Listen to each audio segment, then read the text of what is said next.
Tinuligsa ng Malacanang ang paghahambing ni Senator Robin Padilla sa mga alias na ginamit ng mga bayani noon at sa mga pangalang lumitaw sa acknowledgement receipts ng confidential funds ni VP Sara Duterte.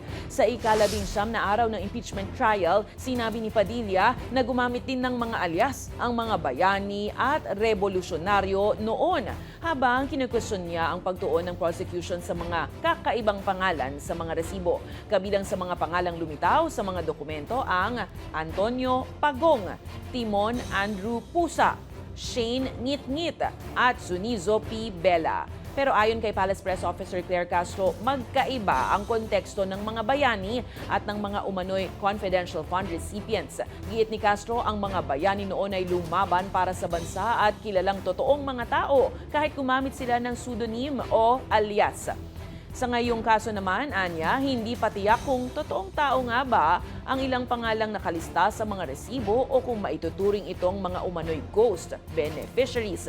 Nilinaw din ni Castro na may karapatan si Padilla sa sariling pananaw at hindi makikialam ang administrasyon dito. Pero anya, responsibilidad din ng pamahalaan na ilatag ang tamang konteksto sa kasaysayan para hindi malito ang mga kabataan sa papel ng mga bayani.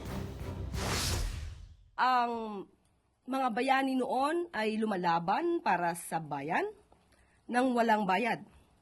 Pero yung mga tumutulong na mga informant, informer, sa kasalukuyan, mukhang hindi kikilos ng walang bayad.